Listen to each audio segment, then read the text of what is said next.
How did you end up here? Smoke clings to the walls of the tent. Your wrists still ache where the wedding cord bit into them. Beside you, in a cradle of black sand, 3 eggs the color of dying stars catch the firelight. A gift, they told you, though it felt more like a debt. Outside, 40,000 voices chant a name that used to belong to your brother. Now it belongs to you, Khaleesi. You sit up. Your hands are shaking.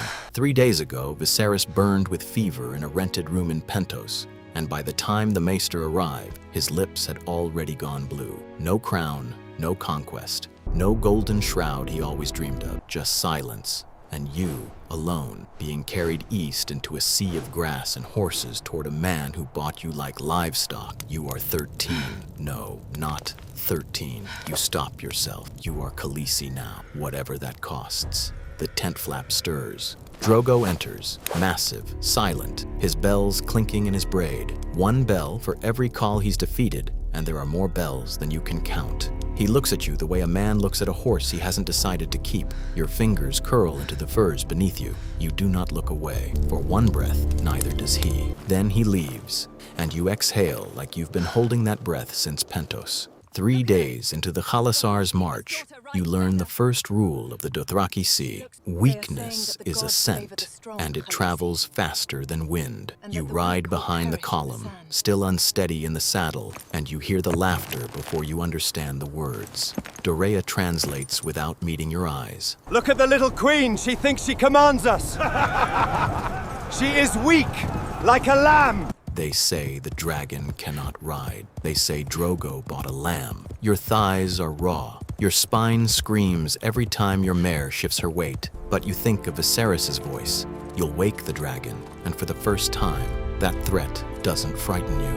It steadies you. That night, you don't eat. You practice. Dorea teaches you the words for the things the old women whisper about pleasing a call, but you ask her something else instead. Teach me to sit a horse like I was born to it. She blinks. That is not what handmaidens teach princesses. I am not a princess anymore, you say. I am the only Targaryen left alive. Teach me anyway. Weeks pass in blistering sun and bone-cold nights. Your legs harden. Your palms callous. You learn to read Drogo's silences, the way his jaw sets before violence, the way his eyes soften, just slightly, when you meet his stare instead of lowering yours like the other women do. Then one evening, a rider gallops in from the Western Scouts, and the mood of the entire Khalasar shifts like a blade being drawn. A knight has been seen following the column. Alone, Westerosi. Your blood turns to ice water. An assassin already. You haven't even crossed the sea yet, and Robert Baratheon's reach has found you in the middle of a continent his soldiers have never set foot on. Ser Jorah Mormont is dragged before you that night, bruised, disarmed, and kneeling in the dirt. I mean you no harm, your grace, he says.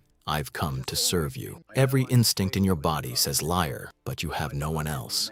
No brother, no army, no name that means anything here except the one stitched into legend. You are utterly, terrifyingly alone, and alone people take help wherever it's offered, even from men whose eyes don't quite meet yours when they swear loyalty. Rise, you say, ride with us. But know this, if you lie to me, Ser Jorah, you will learn exactly what it means to be Targaryen. He rises. He does not tell you that a raven already left his hand 3 nights ago, addressed to a spider in King's Landing. You don't find out about the raven, not yet. What you find, instead, nearly kills you. At a feast beneath open stars, a serving girl offers you wine touched with a shade of blue that doesn't belong in red. You don't drink it. Dorea's hand closes over yours first, her face pale. Poison, she breathes. From the wine merchant. He said it was a gift from a free city lord. Your stomach drops through the earth. Someone tried to kill you tonight, in the middle of an ocean of grass. Thousands of miles from every enemy you thought you had. Drogo executes the merchant himself, dragging him behind his horse until there's nothing left to drag. It should feel like justice. It feels like a door opening onto something much larger and much darker than you understood, because the merchant wasn't sent by Robert Baratheon. He was sent by Illyrio Mopatis and a eunuch named Varys, the very men who arranged your marriage, who fed you, who promised you a throne. The men who built your future have already decided when to end it, and you don't yet know why. Fear gives way to something colder, something sharper. You start asking Jorah questions he doesn't want to answer. Without Viserys, there is no Mad King's heir for the great houses to dismiss as a joke waiting to fail on his own. There is only you, young, unproven, and real. A claim with dragon eggs and a Khalasar of 40,000 behind her. That makes you dangerous years before canon ever intended. That makes you a target now, not later. Jorah finally breaks.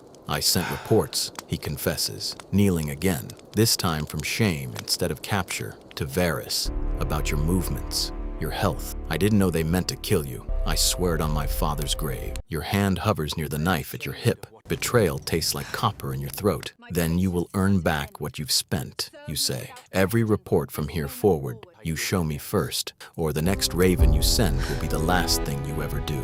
It is not forgiveness. It is survival. Yours, dressed as mercy, because a queen with no army needs every blade she can keep, even a treacherous one. Drogo swears to cross the poisoned water. For you, for a son, the prophecy says will be the stallion who mounts the world. He leads a raid against a village to take slaves and horses to buy your invasion of a continent he's never seen, and comes back with a wound across his chest that should have been nothing. It festers. Fever climbs him like ivy on a dying tree. You bring Mirri Maz Dur, the healer from the burned village, against every Dothraki custom, against every warning in Jorah's eyes. She treats the wound. The fever breaks, briefly, then returns, hungrier, and Drogo's eyes go glassy, staring at nothing. There is another way, Mirri whispers, a darker way. Blood for blood, life for life. You think of the eggs, cold and silent for months beside your bed. You think of the man who once looked at you like you might be worth keeping,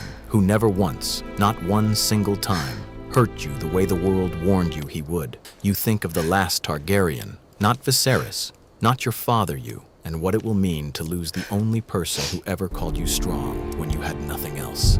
Do it, you say, whatever it costs.